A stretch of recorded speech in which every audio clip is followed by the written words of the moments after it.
Actually, the slides are the old one. Is it the link that I sent to you? Yeah, because the color is different. I sent a link on Google Docs.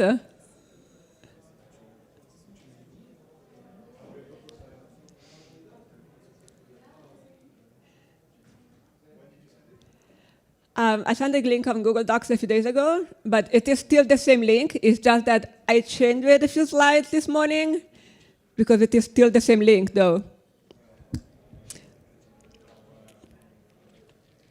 Anyway, that's a great start. No, but at least I could see it immediately.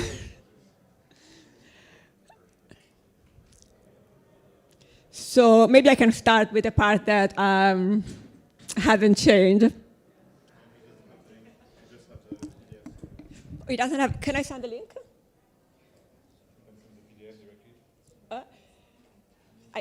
I need to send the PDF. What's the Wi-Fi password?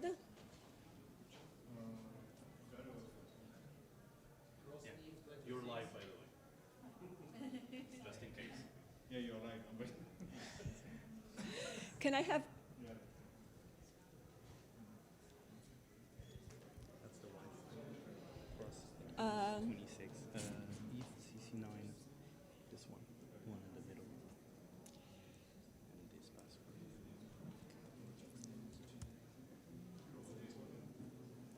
S. Guys.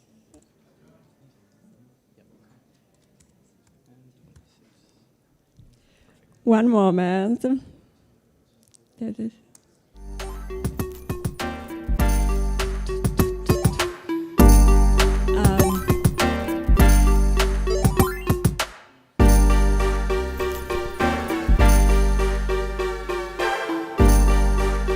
Oh, perfect. Woo! So, amazing, thank you. So that's the title, but I guess you know that. So my name is Costanza, and I work for Safe Labs, the entity that maintains your beloved Safe Wallet. And before I start, some disclaimers. I'm not a lawyer. This talk is not legal or financial advice, and everything I'm saying is a personal view, and I do not represent any company or organizations that I am or I was affiliated with. So do your own research. So the title of the talk is "We are playing a game bigger than us." But what does it mean? That was asked a few years ago. And we were like a kid saying, oh, I can't wait to grow up and do grown-up things. Except that we are the grown-up now. And I started thinking about this talk because last year, 2 years ago, like many people that have been in the space for a while, I went on a soul-searching quest. Because on the one hand, I came to the space for idealistic reasons, because I wanted to make the world a better place. But then there was the brutal reality of growing up and having an identity crisis. What are we doing? Are we actually doing the things that we wanted to do? Are we making the world a better place? And some people were very idealistic, and they were building an amazing technology that got no users, while others were making banks by launching meme coins that serve no purpose. So that let me think that tech doesn't happen in a vacuum, because if we go back, we can go back to the cyberpunk mailing list. That was a few hundred cryptographers and paranoid libertarians that thought that privacy was a political act. And nobody cares, because they were the weirdos and they were being ignored. And that was actually a privilege, because they could do a lot of interesting things because no one was paying attention. Except that in 1994, the US government classified encryption as a weapon. They understood something. Yes, code is low, but code is power. And so exporting cryptography became legally like exporting weapons. And that tells you everything. And then we had the financial crisis, we had Bitcoin, that was still very much of a news. And the Pirate Party did something very interesting. They embedded in the Bitcoin blockchain illegal content, like something really bad, so that the governments couldn't touch it. The whole idea was to build something that would stay out of reach of the state. Except that when Bitcoin started having financial values take over moral values, and they started using it. And then everything is history. We got Ethereum, we got the meetups, and then we got here, finally. And we used to think that we were the rebellion, that we were building the infrastructure for a parallel system that would actually help people, that were building tools for human freedoms. And we were right about the infrastructure. But we didn't think that tech happens in a vacuum, because everything we're doing happens in a political context. Every choice we make is a political choice. It serves interest, whether we do it consciously or not. And now everyone is paying attention to what we're doing. So here's the thing about being small. You get ignored, and nobody cares about you. And here's the thing about being too big to ignore. Everyone is paying attention. Everyone is showing up. And I mean, everyone. We got state actors using crypto to move money and avoid sanctions. We got crypto, NFTs, and meme coins being used to fuel bribery in jurisdictions where the financial system is the enforcement mechanism.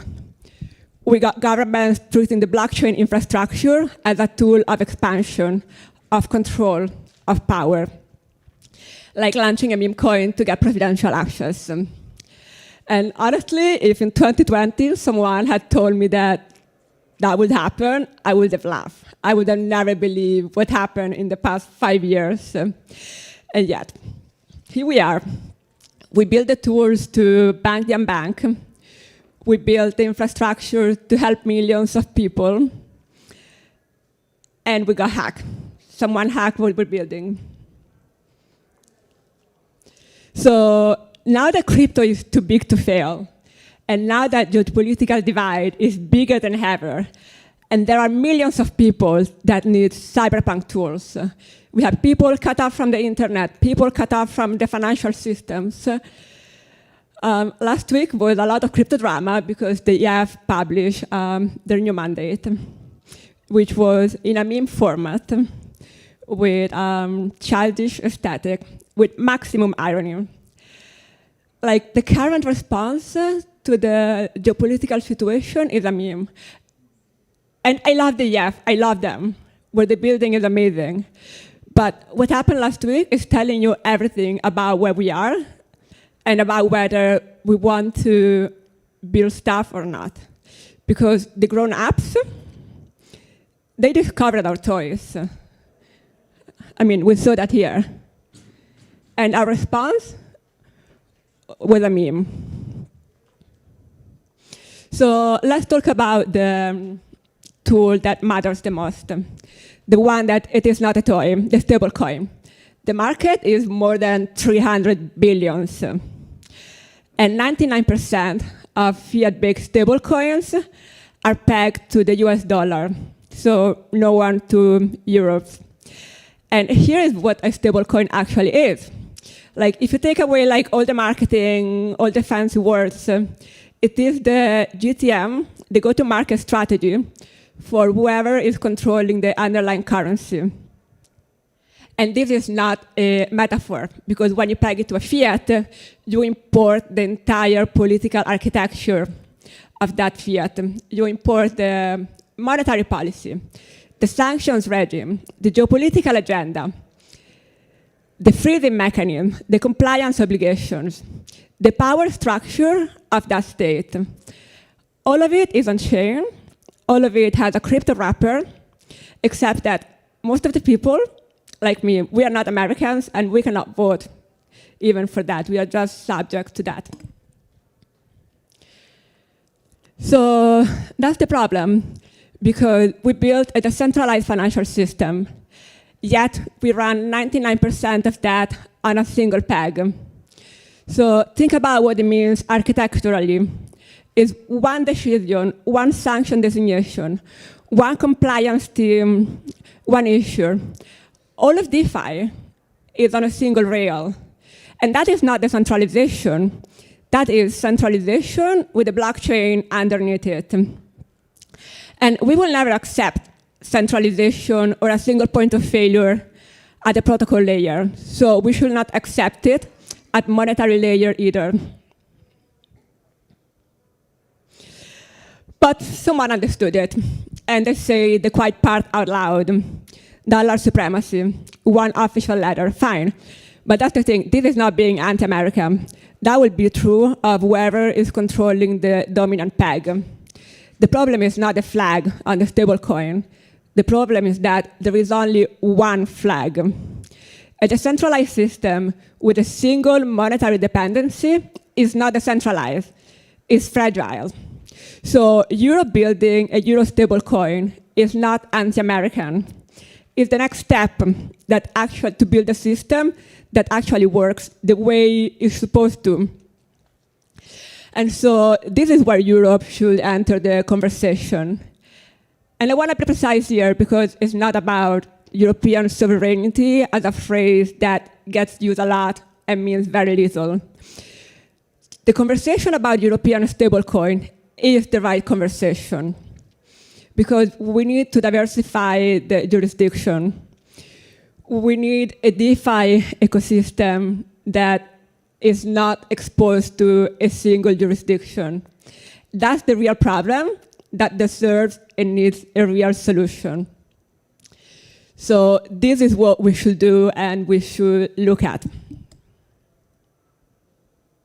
Because here's the thing about being right. You can be right and you can be irrelevant. The cyberpunk in 1993 were right about everything: privacy, surveillance, state capture, financial control, absolutely. And for 15 years, nothing changed. Because you can build the perfect technology, you can build the perfect financial instruments, or you can build something that people actually use. Because done is better than perfect. And adoption is not a compromise of values, but it is how values get grounded in reality. So yeah, the EF published the new mandate last week. Memes, irony, and I understand that. I was here for the shitposting season of 2020, 2021, and I loved every second of it. The space is built on being rebels. Rebelling is the most honest response to absurd situations. But the institutions are arriving at the door now. And the framework, the regulatory framework for euro stablecoins is being written right now. So the architecture that will define how it works, that will define the European digital finance for the next decade is being decided right now. So we can be part of the discussion, or we can be ideologically pure and completely irrelevant. So if our response is a meme, then someone else will make that decision, and we will not be part of it. So the idealist and the realist, they're actually arguing about the very same thing. They just don't know yet. Because diversified pegs makes DeFi more resilient. And this is not an ideological position. That is how you build anti-fragile systems. And for Euro specifically, a Euro stablecoin is obviously the most logical contribution to that diversification. Not because America is the enemy, but because monoculture fails. In agriculture, in biology, in finance, we need to decentralize that. So the question is, how do we build it? And the answer to that should be self-custody. So this goes beyond European politics. It matters because decentralization has to go all the way down, including who holds the keys. So here's what hasn't been captured yet. What can be taken away? Self-custody. It should not be the advanced option. It should not be the cyberpunk option. Self-custody should be the default, the baseline condition for any financial instruments. That means what it says about self-sovereignty. Because the technical problems, they have been solved. We got account abstraction, we got social recovery, we got multi-signature. Safe is securing over 60 billions in on-chain assets today. So you can have a euro-dominated asset in a wallet that belongs to you, that you control without having to be a cryptographer, without choosing between usability and sovereignty. So what we need to do now is to make it the default. Because every time we make self-custody the advanced option, we are making a political choice. We are deciding that self-custody and sovereignty is for sophisticated DeFi users, and then everyone else gets the option B. So we are deciding that the people that need the most the financial tools that cannot be frozen in countries where there are authoritarian regimes and collapsing currencies, they get the second version, because the sovereign version is in the setting menus that you need to go and configure and make it complicated. And that's not financial inclusion. That is financial inclusion marketing wrapped around the same financial exclusion that we already have today. So the euro stablecoin in self-custody is not idealism. It's the only architecturally honest answer to the question that Europe is asking. So we started as kids that couldn't wait to grow up. And we grew up. We got the institutional money, we got the VC money, we got the regulatory frameworks, we got the presidential meme coin, we got the memes, and we got a 300 billion stablecoin market running entirely on a centralized, on a single currency. So we are playing a game bigger than us. That part is true and it's not going to change. But here is what is also true. We finally got the tools. We got the infrastructure. We got the alternative. It is not a white paper. It is not a manifesto. It is not a POC. It is something in production today, securing more than 60 billion in assets for people that decided that self-custody is not the extra step, it's the baseline. So the cyberpunk in the early 90s, they were right about everything. They were just too early and too few. Today, we are not too early. We are a lot. I actually wasn't expecting so many people in this room. The question is whether we are too comfortable. So yes, Europe is asking the right question, finally. Euro stablecoin, digital sovereignty, breaking the dependence. Those are the right conversations happening at the right level with the real weight behind them. So don't let the answer be a freeze function with a different flag. Don't let the answer be a meme. The answer is a euro stablecoin that the user actually can use, built on infrastructure that cannot be taken away, defaulting to sovereignty. That is not idealism. It's the only version that makes sense. So, we built this to build financial freedom. We built this because we thought it was a human rights and not a product feature. And then the grown-up came, and they discovered our toys. And they might be weaponizing it.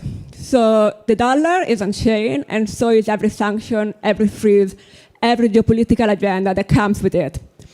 So we can respond with memes, or we can build something that actually means something for people. So yes, the game is bigger than us, and we need to build like we know it. Thank you.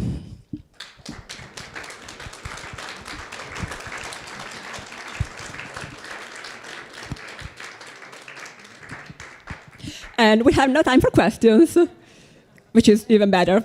Thank you. Thank you.